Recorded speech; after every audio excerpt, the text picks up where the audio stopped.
The text message arrived at 3:17 a.m., buzzing my phone to life in the darkness of our Boston brownstone. Perhaps Francis thought I'd be asleep, or maybe the 13-hour time difference from Bali had confused him. Either way, his message glowed with unrepentant glee. Sold our Cape Cod beach house and transferred all our savings to start my new life with Jessica. Enjoy being homeless, LOL. Don't bother calling. Changing my number tomorrow. I stared at the screen, the blue light illuminating my face in the pre-dawn darkness. After 30 years of marriage, this was his goodbye. A text message punctuated with LOL. I set my phone down on the nightstand and took a deep breath. My name is Alice Mercer, and at 52, I never expected to be starting over. But I also never expected my husband of 3 decades to drain our accounts and run off with his 29-year-old personal trainer. Though, to be honest, I had suspected something for months. The first sign had been Francis's sudden interest in fitness last spring.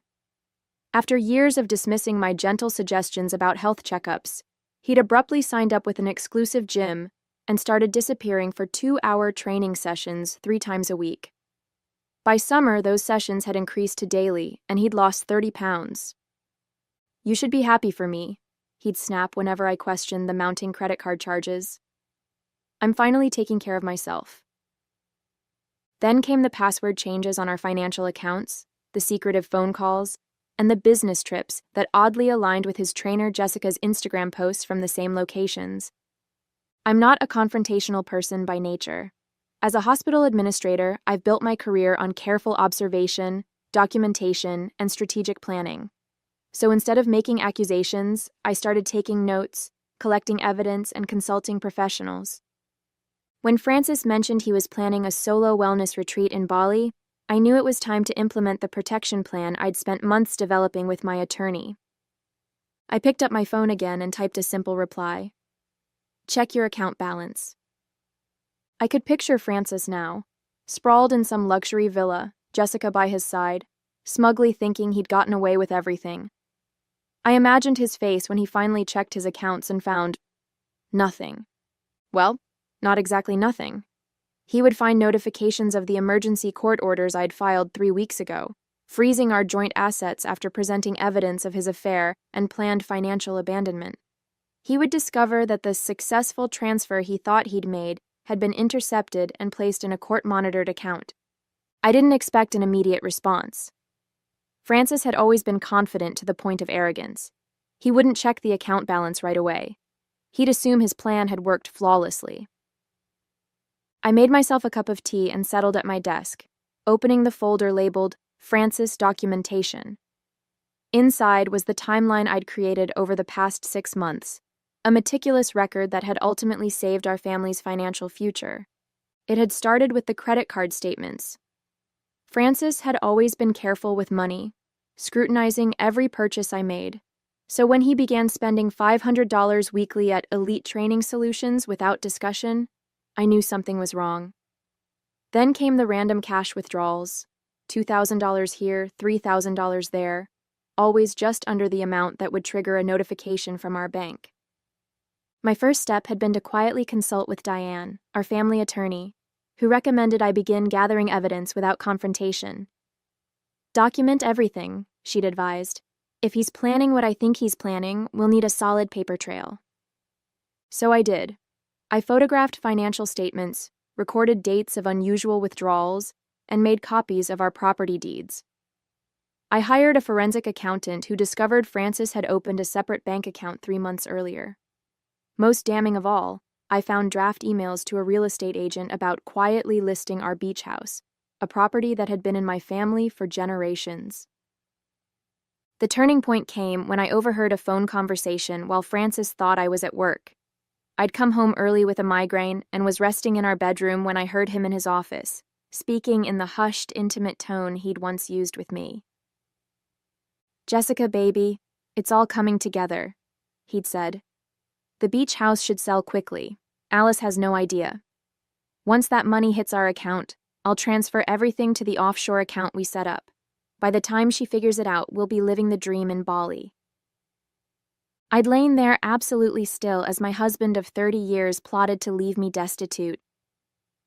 The next day, I took everything to Judge Martinez, who had seen enough of these cases to recognize the pattern.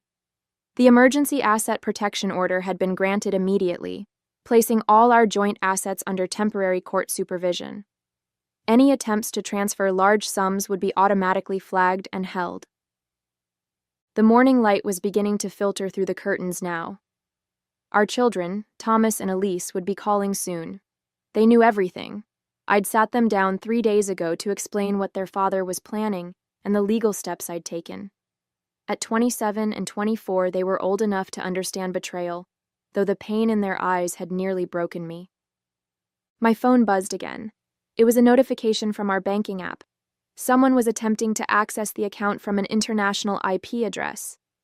Francis was finally checking his balance. My phone rang 15 minutes later. The screen displayed Francis's number. Apparently, he hadn't changed it yet, as threatened. I let it ring 4 times, using the moments to center myself before answering. "Alice, what the hell did you do?" Francis's voice was a mixture of rage and panic, the sound of his paradise crumbling around him. "Good morning, Francis," I replied calmly. "I see you checked the accounts." "This is my money," he shouted. "You had no right to—" "Our money," I corrected him.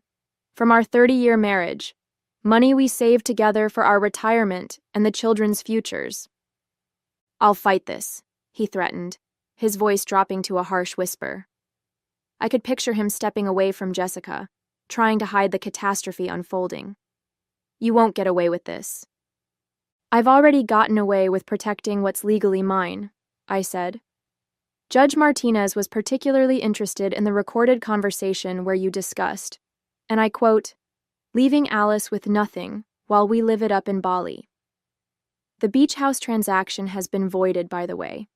The buyers were very understanding when their attorney received the court order." The silence on the other end was punctuated only by Francis's ragged breathing. Then I heard a female voice in the background asking questions, growing increasingly agitated. "Is that Jessica?" I asked. "You might want to let her know that the offshore account you set up has also been frozen, and the authorities have been notified about potential tax evasion." "You've been spying on me," Francis finally managed, his voice hollow. "No, I've been protecting myself from your calculated betrayal," I replied. "There's a difference." I heard muffled arguing on the other end, Jessica's voice rising in both volume and pitch. Their dream of living off my family's money was evaporating in real time. "Francis," I continued, "the court has scheduled an emergency hearing for Monday. You're required to attend, either in person or via video conference. Your passport has been flagged, so I suggest you make arrangements to return." "Flagged? What does that mean?" The panic in his voice was palpable now. "It means that while you can leave Bali, you'll be detained when you attempt to enter any country other than the United States. The judge was concerned you might attempt to disappear with marital assets." The muffled argument in the background was growing louder. I could make out Jessica saying something about promises and wasting my time. "I've emailed all the court documents to you," I said. "Diane suggested I also copy your brother Michael since he's an attorney. He called me this morning, by the way. He's disappointed."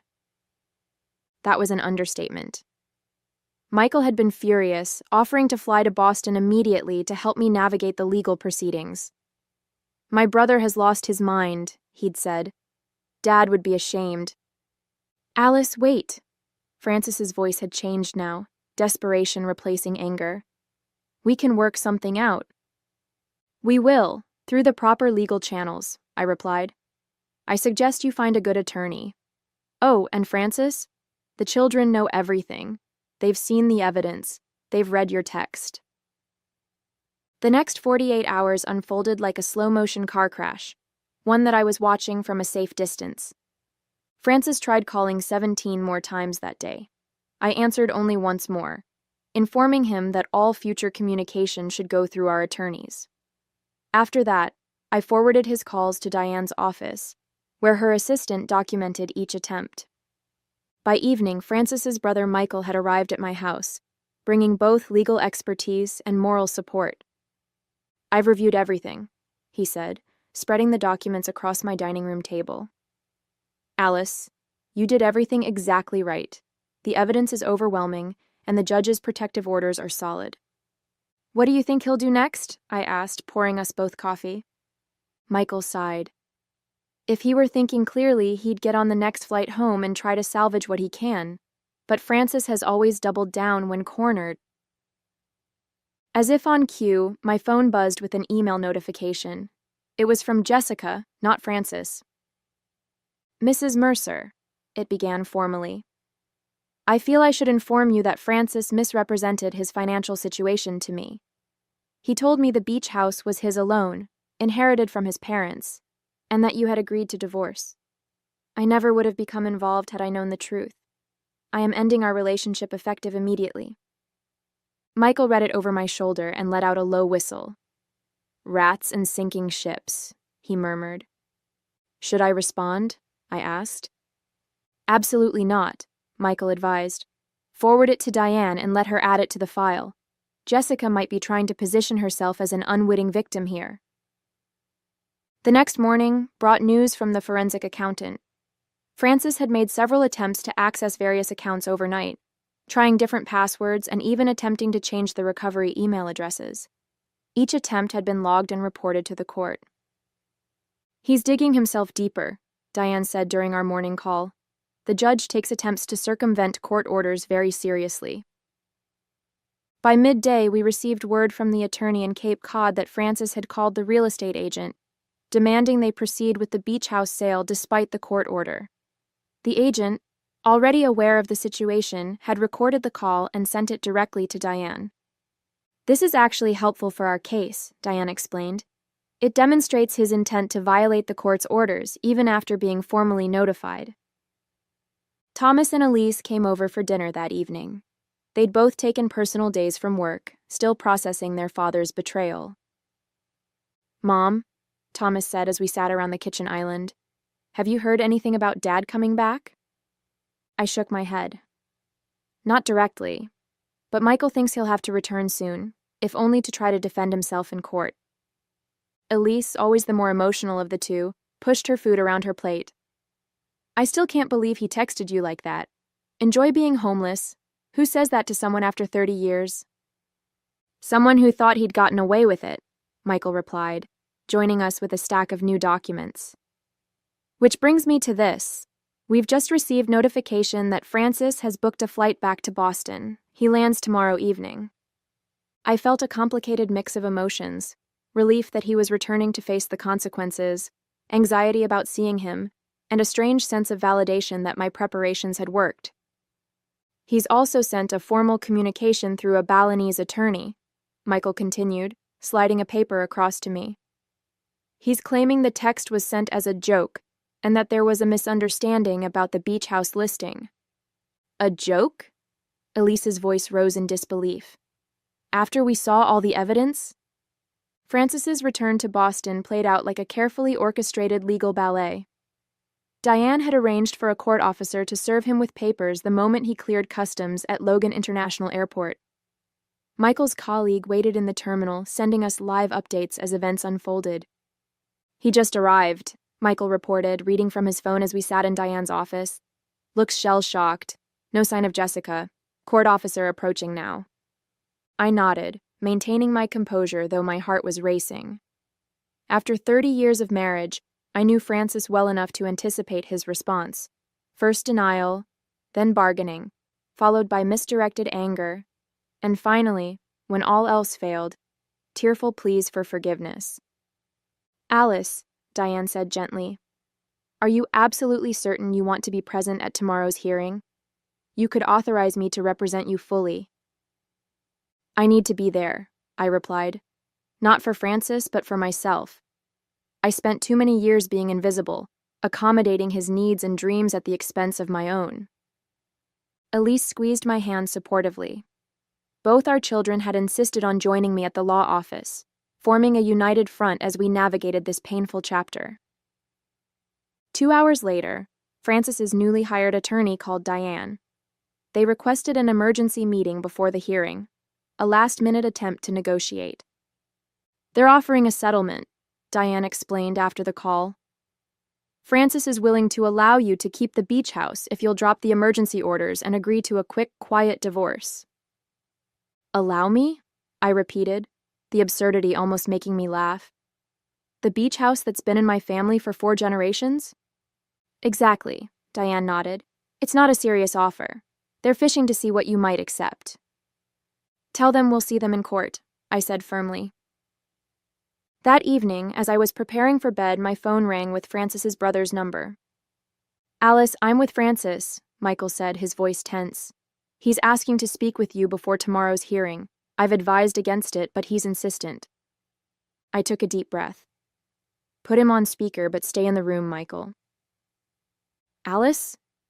Francis's voice sounded rough, defeated. This has all gotten out of hand. I made a terrible mistake. Which mistake exactly? I asked calmly. Planning to steal our savings? Attempting to sell my family's beach house? Or texting me that I should enjoy being homeless? I wasn't thinking clearly, he stammered. Jessica. She made everything seem possible. A new life, a fresh start. But she's gone now. The minute she realized there wasn't any money, she disappeared. How surprising, I remarked dryly. I want to come home, he said, his voice breaking. We can put this behind us. 30 years, Alice. Doesn't that count for something? For a moment, I remembered the young man I'd married, ambitious, charming, full of dreams we were going to build together. But that man had disappeared long ago, replaced by someone willing to destroy me financially and emotionally without a second thought. It counted for something, I replied softly. That's why I documented everything so carefully. That's why I protected what we built together. And that's why I'll see you in court tomorrow. After hanging up, I sat on the edge of our bed, my bed now, and allowed myself a moment of grief for the marriage I'd thought we had. Tomorrow would require all my strength, all my dignity. The courthouse was imposingly formal, all polished marble and echoing hallways. I sat beside Diane at the plaintiff's table, my posture straight, hands folded calmly on the polished wood surface. Thomas and Elise sat directly behind me, while Michael had positioned himself halfway between our table and where Francis would sit, a visual statement of his divided loyalties, but ultimate support for the truth. When Francis entered with his attorney, I was shocked by his appearance. The confident, tanned man who had left for Bali 3 weeks ago looked haggard and diminished. He attempted to catch my eye, but I kept my gaze forward, focusing on Judge Martinez as she entered the courtroom. We're here on the matter of Mercer versus Mercer, the judge began, reviewing the documentation before her. I see the temporary asset protection orders were issued 3 weeks ago, based on evidence of attempted fraud and financial abandonment. Francis's attorney, an aggressive litigator named Gregory Powell, immediately stood. Your Honor, my client wishes to assert that there has been a serious misunderstanding. The text message in question was sent in poor judgment but was never intended. Judge Martinez cut him off. Mr. Powell, I've reviewed the extensive documentation, including recorded conversations, email drafts regarding the unauthorized sale of jointly owned property, and multiple attempts to access frozen accounts after court orders were issued. Let's not waste this court's time with implausible explanations. Powell sat down, chastened. Francis seemed to shrink further in his seat. The hearing proceeded methodically.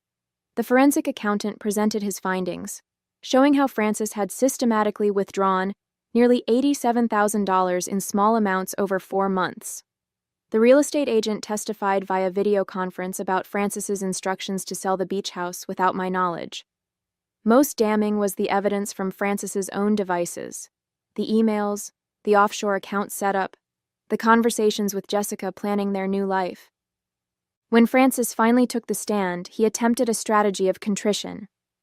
I made a terrible mistake, Your Honor, a midlife crisis that got out of hand. I never actually intended to leave my wife destitute. Yet your text message specifically stated, "Enjoy being homeless," Judge Martinez noted, looking over her glasses at him. I was showing off for Jessica, Francis admitted. his voice barely audible. I wanted to impress her. By threatening to make your wife of 30 years homeless?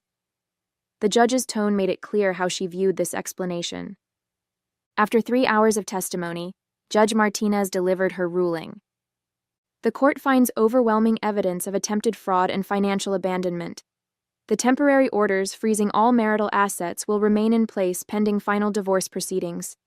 Additionally, she continued, fixing Francis with a stern gaze, the court finds Mr. Mercer in contempt for his multiple attempts to circumvent these orders after notification. She assigned a court-appointed financial guardian to oversee all marital assets during the divorce process and ordered Francis to surrender his passport. Most significantly, she granted my petition for exclusive use of our Boston home and the Cape Cod beach house during proceedings. Mr. Mercer, she concluded, the court takes a very dim view of attempts to hide marital assets or deliberately impoverish a spouse. You're fortunate that Mrs. Mercer discovered your plans before you succeeded. As we gathered our things to leave, Francis approached, ignoring his attorney's attempt to stop him. Alice, please, he began, his voice breaking. Where am I supposed to go? I looked at him directly for the first time that day. That's a question you should have considered before telling me to enjoy being homeless. I'm sure you'll figure something out. 6 months after the court hearing, I sat on the deck of the Cape Cod beach house, watching the October sunset paint the water in shades of gold and crimson. The divorce had been finalized 3 weeks earlier, ending our 30-year marriage with the stroke of a judge's pen. The final settlement had been fair but firm. The court awarded me the beach house outright, plus 70% of our retirement funds and investments, citing Francis's deliberate attempt to defraud. Francis received the smaller of our 2 cars and enough liquid assets to secure modest housing. He'd been ordered to pay my legal fees in full. More tea, Mom. Elise appeared at my side, the sea breeze tousling her hair. Thanks, sweetheart. I accepted the steaming mug, wrapping my hands around its warmth as the evening air cooled. Thomas emerged from inside, phone in hand. Uncle Michael called. Dad's finally found an apartment. He starts his new job at the community college next week. I nodded, feeling neither joy nor sorrow at the news. Francis had lost his executive position after the scandal. His former company wanted nothing to do with someone who'd attempted such calculated financial deception. Are you okay? Elise asked, studying my face. I am, I replied, surprised to find it was true. I never wanted Francis to suffer. I just wanted to protect what was rightfully ours.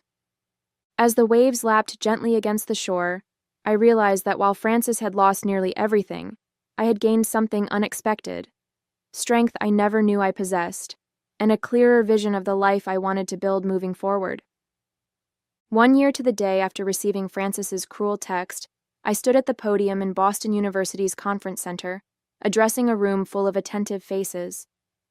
The event, Financial Security After Betrayal, had drawn over 200 attendees, mostly women over 50 facing situations similar to mine. Preparation isn't paranoia, I told the audience. Documentation isn't distrust. They're forms of self-protection that everyone deserves. After my case had been covered in the Boston Globe, I'd received dozens of messages from women who had experienced financial abuse but hadn't known how to recognize it or protect themselves. Their stories had inspired me to team up with Diane and several financial experts to create this workshop series. In the front row sat Thomas and Elise, both beaming with pride. Beside them was Michael, who had become an unexpected ally and friend throughout the divorce. In the months since finalizing my divorce, I had found purpose in helping others navigate similar situations. As for Francis, I had heard he was slowly rebuilding his life. The last update from Michael mentioned he was teaching business ethics at a community college, an irony not lost on anyone in our family. Jessica had apparently moved on to another affluent target in Florida. After the presentation, as people lined up to ask questions, an older woman grasped my hand tightly. My husband of 42 years is planning something similar, she whispered. Thanks to you, I've already contacted an attorney and documented everything. Her words validated everything. The pain, the public exposure, the difficult decisions. What Francis had intended as my destruction had instead become a foundation for helping others. As I drove home along the familiar coastal route to Cape Cod, I felt something that had been absent for too long. Peace. Not because Francis had faced consequences, but because I had found strength I never knew I possessed. Sometimes the most powerful response to cruelty isn't revenge, it's resilience.